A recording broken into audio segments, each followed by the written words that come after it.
Hey guys, what is up? It's Vanessa and welcome back to my channel. Today is Friday in September, which means Fall Food Fridays. This is an awesome collab put on by Fallon over at Moss Family TV for all us YouTubers to share our favorite fall recipes with you guys.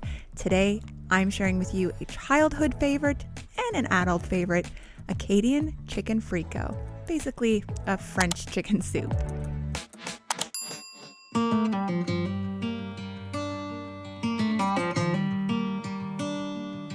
Honestly, this is probably the easiest chicken soup you will ever make, but it smells like Christmas, so you need to make it.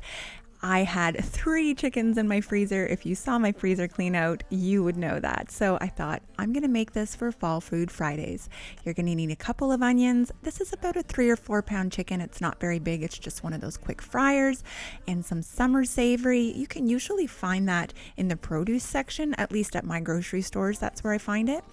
And I'm gonna need some salt and pepper and potatoes. You guys, this is probably the easiest thing you will ever make. If your family likes carrots, throw them in there. It's super good. Mine aren't big on it. And doughboys or dumplings, I know some people call them. Again, not something my family's big on, but I left those out and the rest is still amazing.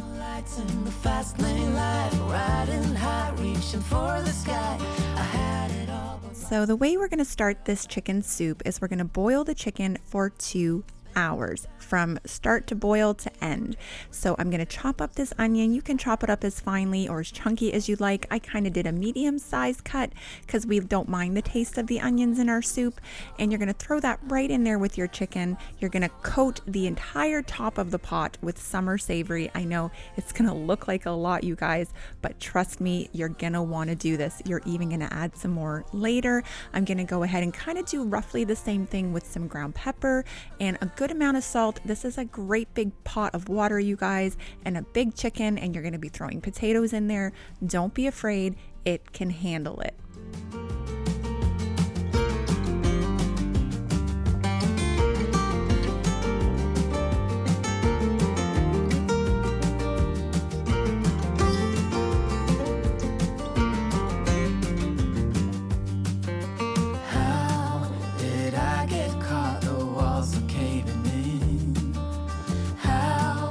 Once this comes to a roaring boil, go ahead and drop it to about a medium heat just so it stays at a consistent high simmer, if that makes any sense. You just don't want it to be boiling so much that you're replacing the water every half hour because it's evaporating. So next thing we're going to do is go ahead and chop up our potatoes. This is roughly the size that we like them.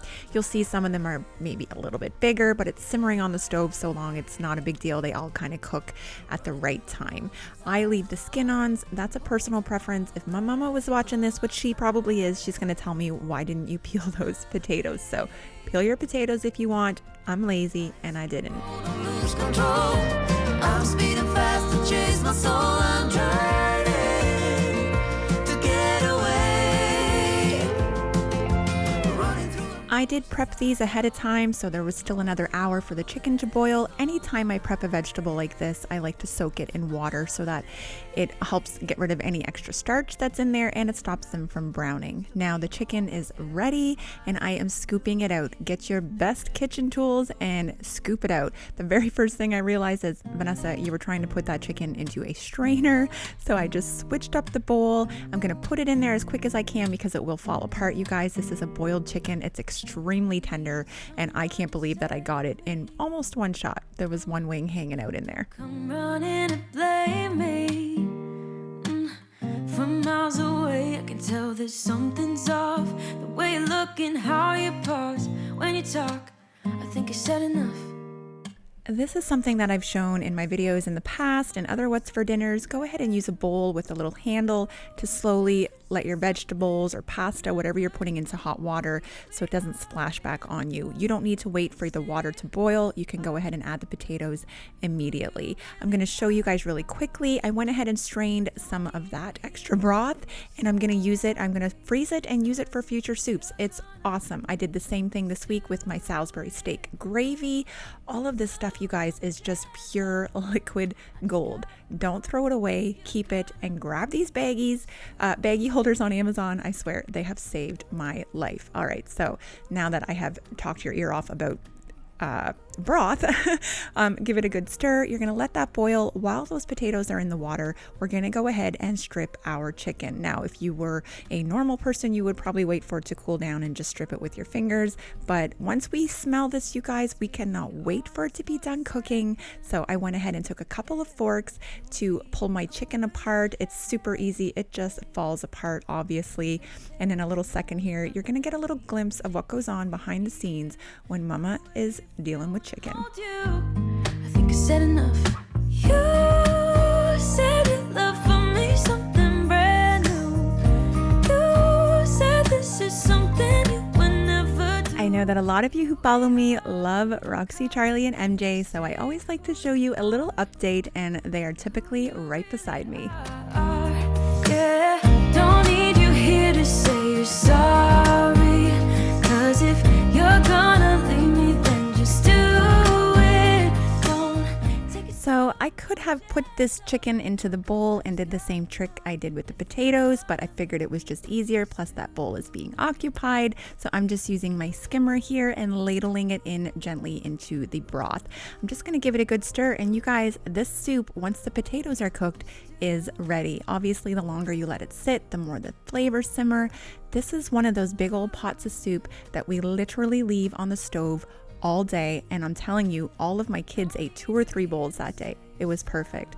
I am slicing up some Italian bread that I made in another video that will be in my What's for Dinner going up on Sunday if you want to check that out. Super easy bread, you guys. It's from Caitlin at Living That Mama Life, and I'm gonna butter it up and serve it up with my soup.